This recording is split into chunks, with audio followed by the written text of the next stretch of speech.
अप्रैल 2025 महाराष्ट्र राज्य सरकार ने आदेश जारी किया कि 1 to 5 तक के बच्चों के लिए हिंदी कंपलसरी सब्जेक्ट होगी। Hindi is being mandatory for classes 1 to 5 for students in classes 1 to 5.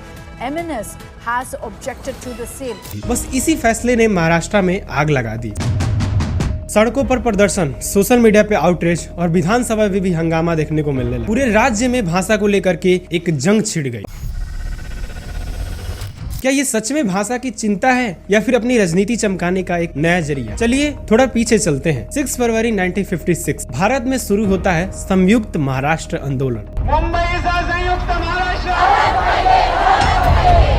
लोग डिमांड कर रहे हैं मराठी बोलने वालों के लिए एक अलग से स्टेट जिसकी राजधानी होगी बॉम्बे यानी कि मुंबई। 21 नवंबर 1956 तक महाराष्ट्र जल रहा था। भारी प्रदर्शन, पुलिस एक्शन और 100 से ज्यादा लोग शहीद हुए। और फिर 1 मई 1960 को महाराष्ट्र गुजरात से अलग हुआ और राजधानी बनी बॉम्बे। पर यहाँ कहानी खत्म नहीं होती है। अगले दशकों में बेलगांव को लेकर के बॉर्डर डिस्प्यूट्स, कर्नाटक के साथ प्रॉब्लम्स, कई सारे लैंग्वेज कन्फ्लिक्ट देखने को मिलते हैं। अब अगर टाइम को फास्ट फॉरवर्ड करें 2008 महाराष्ट्र में फिर से एक बार लैंग्वेज कन्फ्लिक्ट देखने को मिला। उत्तर प्रदेश और बिहार के माइग्रेंट वर्कर्स पे हमले शुरू हो गए। On the streets of Bihar over the attacks on North Indians in Maharashtra by Raj Thakre supporters acting on a one-day बंद। 14 फरवरी 2008 नासिक से लेकर पुणे तक 10,000 से ज्यादा नॉर्थ इंडियंस को अपना काम छोड़कर भागना पड़ा। सिर्फ इतना ही नहीं, 20 अक्टूबर 2008 रेलवे एग्जाम देने आए यूपी बिहार के स्टूडेंट्स पे हमले हो गए। Now what led to this arrest? On Sunday, students mostly from UP and Bihar who had gone to Mumbai and adjoining areas to appear in a railway recruitment board test were beaten by Raj Thakre's supporters. They were terrorized enough to flee the city in haste, huddled in a general compartment.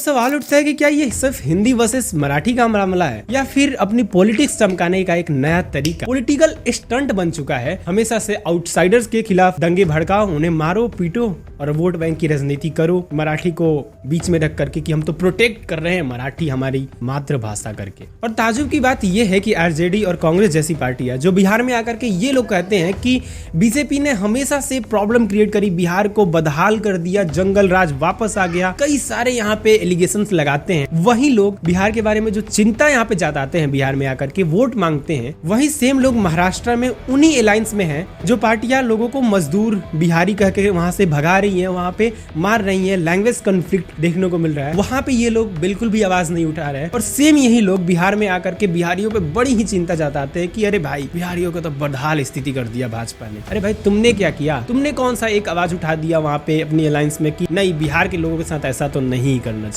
सालों तक इनकी सरकार बिहार में रही है, लेकिन बिहार की स्थिति बदहाल आज भी है और पहले भी थी। ना इन्होंने पहले सवाल उठाया कि क्यों बिहारियों को पीटा जा रहा है या फिर नॉर्थ इंडियंस को क्यों हमला किया जा रहा है, ना आज उठा रहे हैं। बिहारी तब भी पीटे जाते थे और आज भी पीटे जा रहे हैं।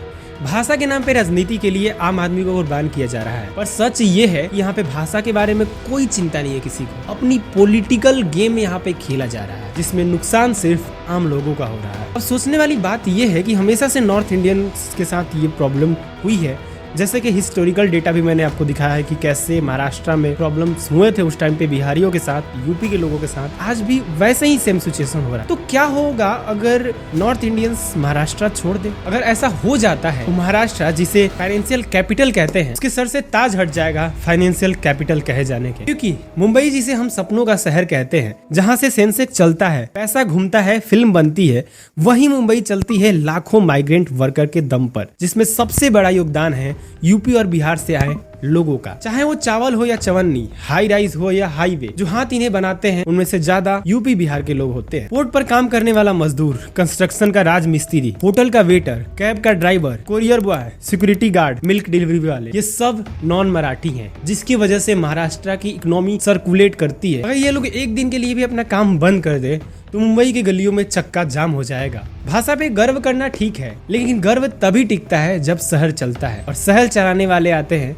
नॉर्थ इंडिया से। अगर महाराष्ट्र के लोगों को मराठी बोलने पे गर्व होता है तो यूपी बिहार के लोगों को भी हिंदी बोलने पे गर्व महसूस करने का हक है। और आखिर में ये कहानी सिर्फ लैंग्वेज की नहीं, ये कहानी है इज्जत की, इंसानियत की, एकता की, और ये समय है कि हम डिवाइड एंड रूल वाले पॉलिटिक्स से ऊपर उठ करके एक दूसरे को समझ भारत को यूनाइट करे। जो मजदूर महाराष्ट्र बना रहा है, उनका धर्म, उनका भाषा नहीं देखा जाना चाहिए, उनका काम देखा जाना चाहिए कि वो काम क्या कर रहा है। और अंत में हर जुबान एक ही कहती है कि इंसानियत सबसे पहले, इंसान सबसे पहले।